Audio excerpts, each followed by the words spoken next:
Right, so Year 12, Year 13, in this planning video I'm going to look at how to tackle planning an extract question. So you can see here I've written the question at the bottom of the extracts that we're going to look at. As always, the same stem, using your understanding of the historical context, assess how convincing the arguments in these extracts are in relation to the nature of Reconstruction.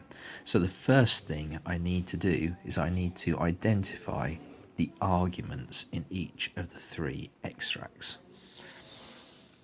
So if we look at extract 1, I'm quickly skimming through it, reading what it has to say, and trying to pick up on the key message here. And it really pops up here. Some say the country would have been better off with Lincoln dealing with Reconstruction than with Andrew Johnson. It would have been better to have Lincoln with that great sense of empathy towards the South and determination to protect the rights of black Americans. If we had had a better Reconstruction era, what followed might have been less deadly. So really the sort of argument on the nature of Reconstruction in this is that it would have been better had Lincoln done it than it was under Johnson. So I think here, in terms of the argument, I'm going to be putting, that Lincoln would have been better than Johnson,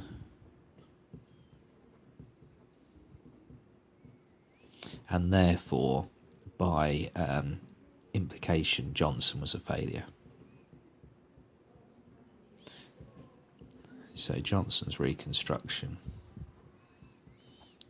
was a failure. Yeah. Okay, so next, that's one argument dealt with. Let's look at the second extract. Again, whizzing through it. Some key words come out here. Define the fundamental rights of citizens. Moving along through a constitutional revolution. And here we go, we get into the argument here that it represented a constitutional revolution. Okay, which is key, and there's a bit of a but here. But in the 1870s, the Supreme Court rejected the revolutionary concept of the Congressional Republicans. The court read in the 13th and 14th Amendment the theory of states' rights. So it was a constitutional revolution limited by Democrats. So that's what I'm going to put here as the argument. So constitutional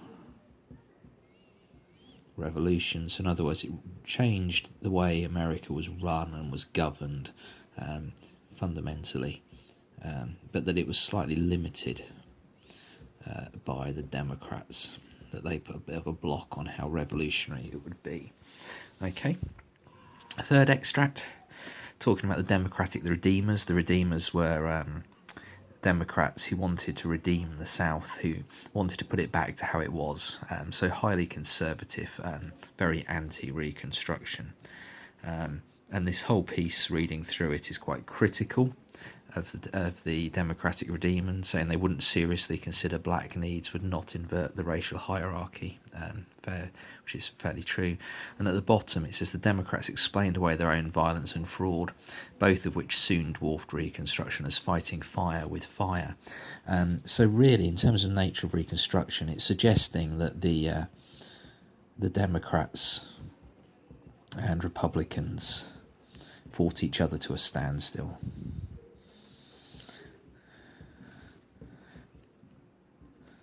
It's particularly critical of the Democrats.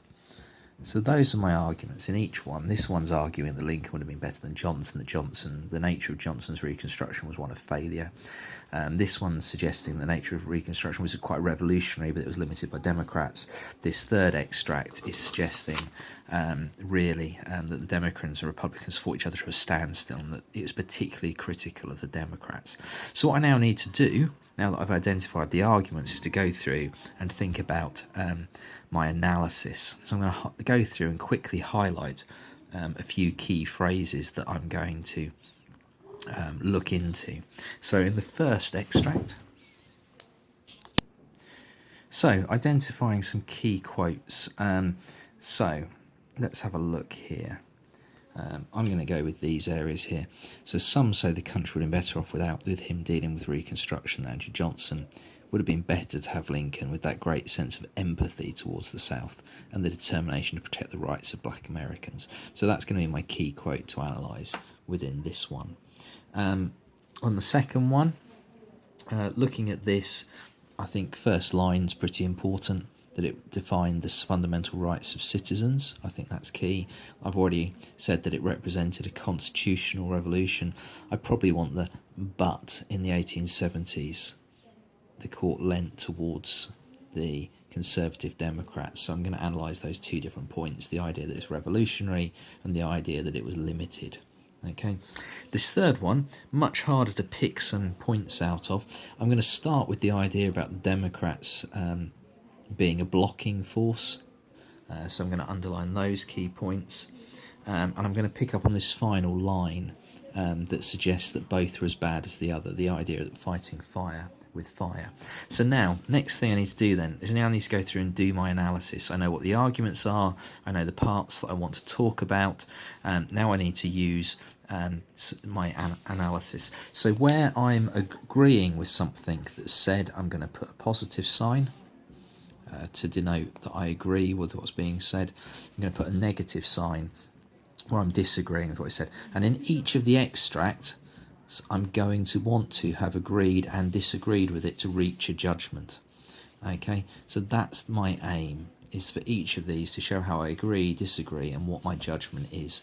And that way I'm fulfilling the mark scheme. And I'm doing this via my contextual knowledge. What do I know? So I need to give lots of examples to justify why I agree and disagree with things. So that's what we're going to do. So let's have a look at this first one. So the premise in this is would the country have been better off under Lincoln? Well, I think this is a difficult question because he's shot. We don't know what would have happened.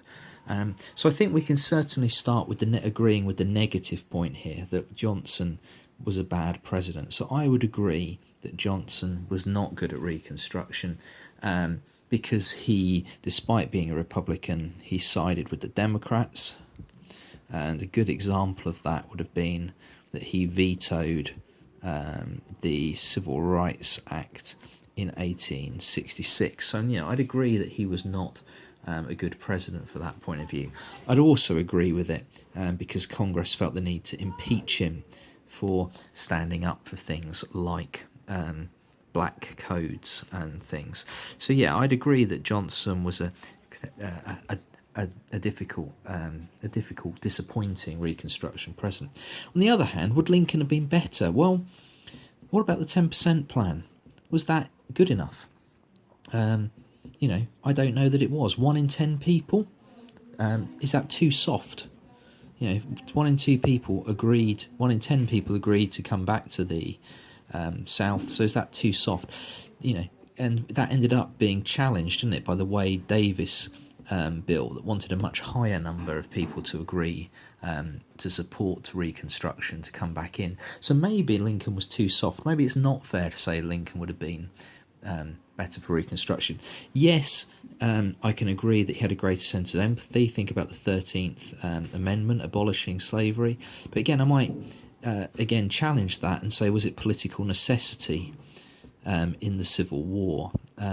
Because, was it just done to disrupt the South and to get the British on side who were against slavery? So I think I'd question how good Lincoln was, but I'd certainly agree that Andrew Johnson wasn't a good president. So I think, in terms of the argument here, I'd be saying that I broadly agree, but it's hard to say on Lincoln. Okay, number 2. Constitutional revolution, but limited by the graphic reference. Well, this is nice and easy. I definitely agree. 13th, 14th, 15th Amendments, these are revolutionary. The federal government imposing radical Reconstruction on the South, again, all of this, I would agree that it was a really revolutionary moment. I think it revolutionised politics because it led to the Republican hegemony up until about 1912. They dominated politics. So really, really Republican, really revolutionary moment.